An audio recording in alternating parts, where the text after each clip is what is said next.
Gente, gays estão causando uma epidemia de sífilis no Brasil? Eu recebi essa dúvida de um seguidor que estava alarmado com o crescimento no número de casos de sífilis no país. E aqui no canal, ou em qualquer rede social de qualquer pessoa, toda vez que alguém faz um elogio à PrEP, sempre tem alguém comentando. É por causa disso aí que gay tá transando sem camisinha e espalhando um monte de IST por aí. Será mesmo? Pra quem não sabe, PrEP é um tratamento preventivo que você toma todo dia que reduz quase que totalmente o risco de você contrair o HIV, o vírus da AIDS. E como eu expliquei no meu vídeo sobre esse assunto, o protocolo para você retirar esse medicamento de graça no SUS exige que você faça uma série de exames para várias infecções sexualmente transmissíveis. E se algo for detectado, você só pode retirar a PrEP se você tratar aquela IST. E nisso o seguidor me falou, eu retiro PrEP aqui em Belo Horizonte e aqui eles não testam para outras ISTs, eles só testam para o HIV. E agora, hein? Será que a gente de fato está no epicentro dessa epidemia de sífilis? Eu chamei um convidado muito especial para tirar essa dúvida e várias outras que vocês me mandaram via Instagram.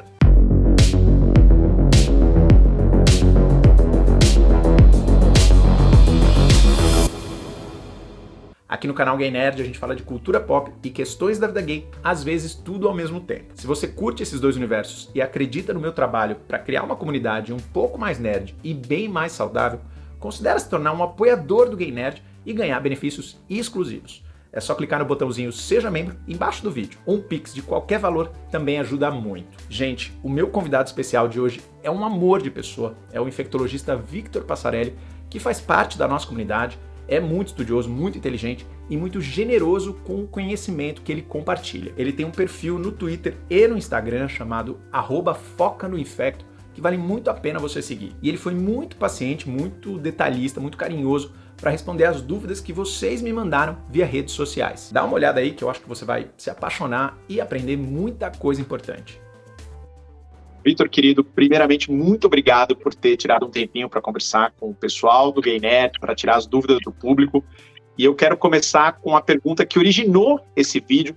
Foi uma pergunta mandada por um seguidor para mim, e aí eu fui conversar com você, que é a respeito da epidemia de sífilis que a gente está atravessando no Brasil. Eu queria entender um pouco melhor o que está acontecendo, se está acontecendo uma epidemia mesmo, se existe um impacto da população gay nos números dessa epidemia, e se isso está ligado também ou não ao uso da PrEP. Marcel, obrigado pela oportunidade aqui de estar com vocês falando sobre esse assunto super relevante. Em primeiro lugar, a sífilis adquirida, ela é uma doença de notificação compulsória e isso começou a ser feito apenas nos últimos anos. Não foi sempre assim. Antigamente, a sífilis ela só era de notificação quando era diagnosticada em gestantes ou a sífilis congênita, que é a sífilis nos recém-nascidos. E atualmente a sífilis adquirida, ou seja, aquela sífilis que a gente pode pegar através do contato sexual, ela passou a ser de notificação compulsória. Isso é um dos fatores que pode fazer com que a gente esteja vendo mais diagnósticos do que nós víamos antes. Em segundo lugar, quando a gente pega os dados do Ministério da Saúde, divulgados inclusive esse ano, referentes a 2022, a gente vê que a sífilis tem aumentado também nas mulheres, né, nas gestantes. Também em algumas regiões do Brasil aumentou os casos de sífilis congênita, e mesmo nos casos de sífilis adquirida, é muito dividido entre a população, por exemplo, de homens heterossexuais e de homens gays bissexuais. Pensando pelo segmento daquelas pessoas que fazem uso da PrEP, a gente sabe que essas pessoas precisam ir no médico, né? Devem ir no médico a cada 4 meses. Então, a cada 4 meses deve ocorrer uma testagem para HIV, mas também para sífilis, para hepatite C, para outras IST. E se ocorrer a infecção nesse intervalo entre as consultas, essa infecção vai ser detectada e vai ser tratada precocemente. Isso é uma das chaves para a gente reduzir a cadeia de transmissão. Então, acreditar esse aumento somente à população que utiliza a PrEP é injusto, né? E não é totalmente verdade, porque existem várias nuances para esse dado estar acontecendo. Aproveitando que a gente falou sobre PrEP, eu abri uma caixa de perguntas lá no meu Instagram, de dúvidas dos seguidores do canal, para trazer para você. e a campeã absoluta foi sobre a PrEP. Como obter e onde obter? A PrEP é uma sigla que significa profilaxia pré-exposição. A PrEP, ela pode ser conseguida tanto no SUS, né, ou seja, no Serviço Único de Saúde, de forma gratuita, como em serviços particulares, em farmácias particulares e comprada. O acompanhamento que é necessário fazer para conseguir a PrEP pelo SUS, ele é feito em alguns serviços de referência, né, que a gente chama dos serviços de atendimento especializado, que é o SAI, ou nos centros de testagem e atendimento, que são os CTAs. Existem diversos, assim, localizados na cidade de São Paulo, em todo o Brasil. O que a gente observava é que, como a procura acabava sendo muito grande, muitas pessoas acabavam ficando em filas de espera durante muito tempo. Então, pensando na ampliação do acesso, a gente teve uma disponibilização do acompanhamento da PrEP também em serviços particulares. Então, a pessoa pode acompanhar no médico particular, do convênio, ou mesmo privado, né, a consulta particular normal, e pegar a medicação no SUS. Então, para conseguir a PrEP, a gente tem essas 3 vias principais: o acompanhamento e a aquisição dela no SUS, acompanhar no particular e pegar no SUS, ou acompanhar no particular e comprar também no particular. Então, só tirando uma dúvida, qualquer pessoa pode tomar PrEP? Tem alguma contraindicação? É só chegar no SUS e pedir? Sim, qualquer pessoa, independente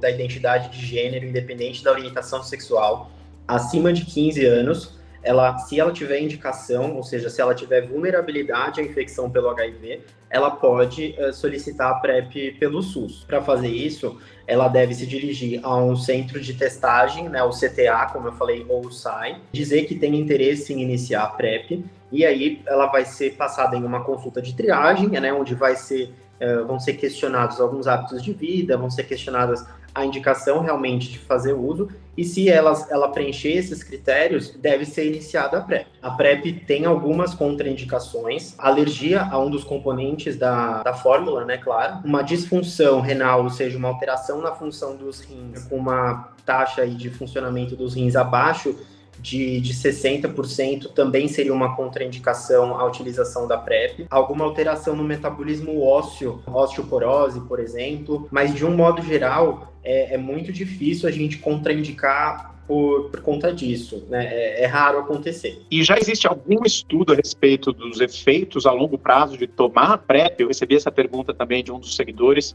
Está preocupado se você tomar durante muito tempo, muitos anos. Existe uma preocupação a respeito disso? A PrEP é um medicamento, né? Então, como todo medicamento, existem alguns riscos de efeitos colaterais, eventos adversos que devem ser monitorados, e é exatamente por isso que a gente recomenda o acompanhamento médico e não fazer uso por conta própria. Alteração na função renal, né, na alteração na função dos rins, alteração no metabolismo ósseo também pode acontecer de médio para longo prazo. Algumas pessoas desenvolvem um tipo específico de alteração no hemograma, né? Então há um tipo específico de anemia que também pode ocorrer de médio para longo prazo, mas tudo isso é monitorado, né? Tudo isso a gente faz os exames e a gente consegue detectar de forma precoce. A PrEP é extremamente segura porque a gente consegue detectar precocemente qualquer tipo de alteração que venha a ocorrer. Agora que a gente já explicou o que é a PrEP e já contamos que não tem uma ligação direta com esse aumento que a gente está vendo dos casos de sífilis, a outra pergunta que eu recebi tem a ver com a sífilis e também com gonorreia, que é uma preocupação que tem sido dita por aí,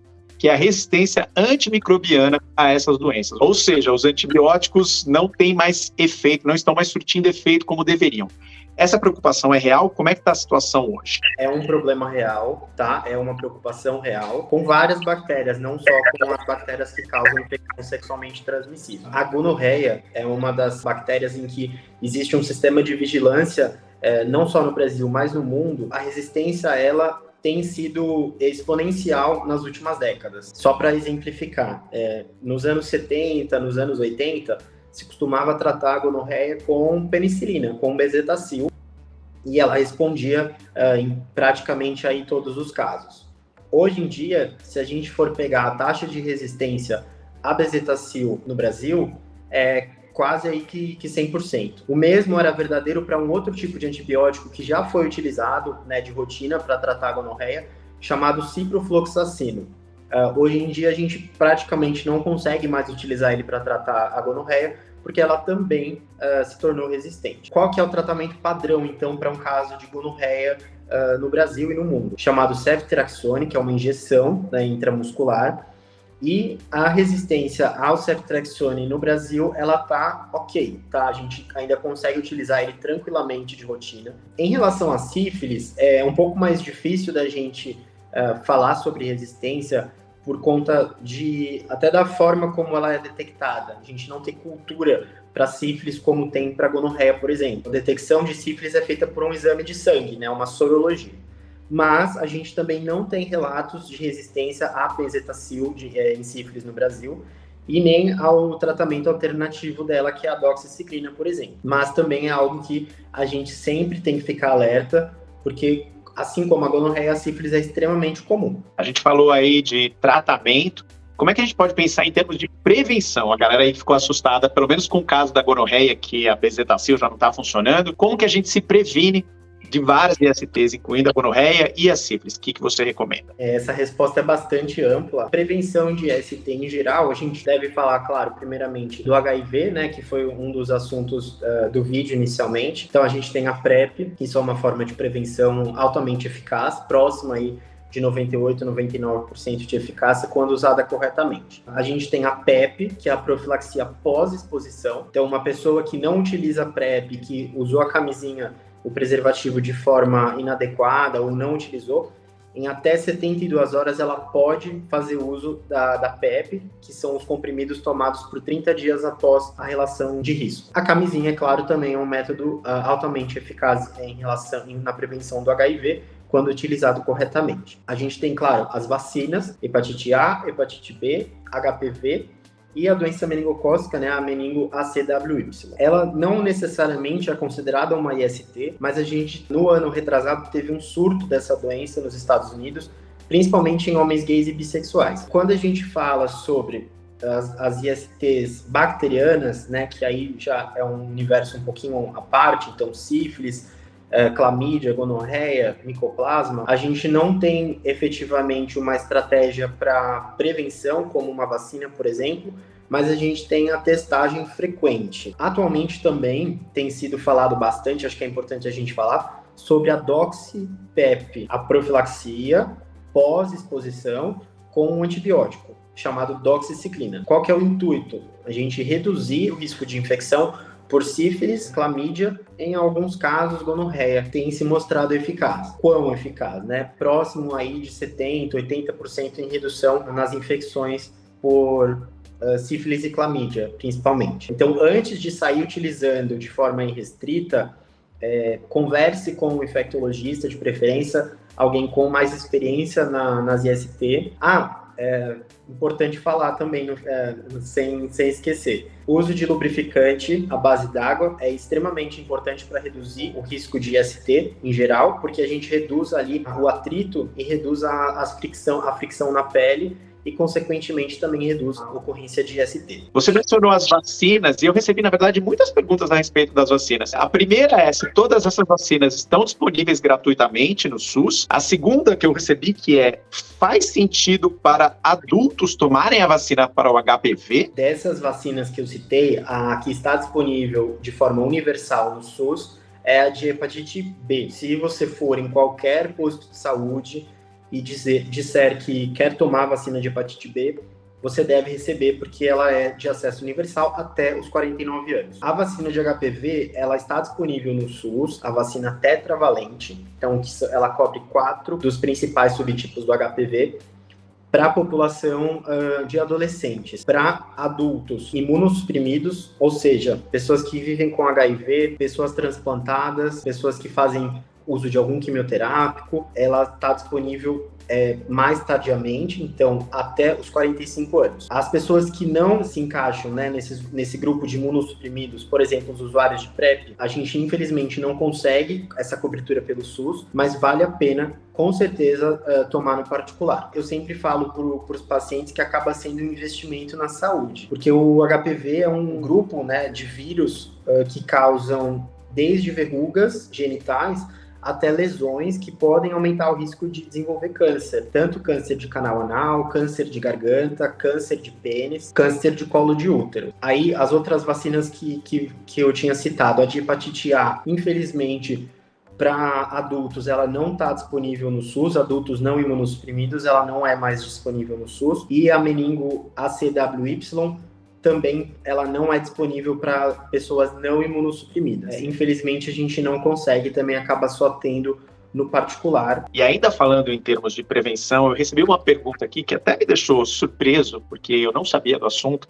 Então, veja só, né, a gente continua aprendendo, mesmo depois dos 40 anos, a gente ainda aprende muita coisa, que é a respeito da camisinha feminina para o sexo anal entre homens. Eu achei interessantíssima essa pergunta, também me surpreendeu, porque não é algo que costuma ser abordado normalmente. A camisinha feminina, por assim dizer, hoje em dia até tem assim, uma tendência a mudar esse termo e chamar ela de camisinha interna. Não são só as mulheres que têm vagina, né, que podem utilizar, mas ela também pode ser usada para o sexo anal. O material que ela é produzida é um pouco diferente. Ele tem uma tendência a dar menos processos alérgicos do que o material da camisinha tradicional. Ela pode ser inserida no pênis mesmo, do lado de fora dela, e aí durante a primeira penetração ela é inserida na região retal, ou ela pode ser inserida com o dedo. Não se deve utilizar as duas ao mesmo tempo, então se escolhe uma ou outra. É importante, mesmo assim, colocar um pouco de lubrificante na parte de dentro, porque ajuda também ali durante a penetração. E na hora que for retirá-la, tomar um cuidado para não ter vazamento e para não ter o rompimento dela, porque é nesse momento, nos estudos que avaliaram isso, que ocorreu algum tipo de aumento de risco. Como é que está a situação hoje da monkeypox? Foi um grande problema alguns anos atrás, teve um surto, uma preocupação, aí teve a vacina. A monkeypox, ela não deixou de ser um problema de saúde pública. A gente tem observado na prática, desde o final de 2023, desde o final do ano passado, um novo aumento no número de casos. No mesmo grupo populacional que a gente viu durante o primeiro surto, homens gays e bissexuais, principalmente. Importante frisar para todos os seguidores. Se você desenvolver febre, algum mal-estar, aparecer alguma lesãozinha na sua pele, na região genital ou não, que se assemelha a uma espinha e que ela vai aumentando em número, aparece em outras partes do corpo e ela vai mudando o aspecto dela, se torna uma bolha, depois uma crosta, depois fica com o centro mais escurecido, procura um serviço de saúde, porque isso pode ser monkeypox. A monkeypox não deixou de existir, a gente teve novos surtos na Europa, teve um grande surto agora na região do Congo, e aqui no Brasil a gente está vendo sim um novo aumento do número de casos. Infelizmente, a resposta em saúde pública não tem sido tão adequada quanto deveria. A gente ainda não vacinou todo mundo que precisava ter vacinado, e os tratamentos, né, a disponibilização de tratamentos e o suporte adequado no sistema de saúde também não tem ocorrido, né, para testagem e para isolamento adequado. E aí, curtiu o papo com o Vitor? Se sobrou alguma dúvida, coloca aí nos comentários que a gente vai tentar responder da melhor maneira possível. Ou você também pode perguntar direto no perfil dele, @FocaNoInfecto, no Twitter ou no Instagram. E quem sabe, né, dependendo da performance desse vídeo, nada impede a gente fazer um segundo round desse plantão de dúvidas com esse querido que é o Vitor. De qualquer forma, fica aqui o meu reforço a favor da prevenção combinada. Use a camisinha, faça testes regularmente, use a PrEP e tome as vacinas. Faz tudo que tem direito, gente. Aproveita que a gente vive num país que tem o SUS e vai atrás disso. Sua vida vai ficar mais saudável e seu sexo vai ficar mais relaxado e gostoso. E meu outro recadinho, claro, é para você vir fazer parte dos apoiadores do canal, ganhar vídeos exclusivos, lives, estreias antecipadas e, claro, o nosso grupo do Telegram que tá sempre bombando. E de quebra você me ajuda a continuar produzindo conteúdos tão importantes quanto esse vídeo aqui. Interessou? Então clica no link que tá no descritivo ou no botãozinho Seja Membro embaixo do vídeo. Me segue nas redes sociais e a gente se vê em breve. Cada vez mais gay, cada vez mais nerd.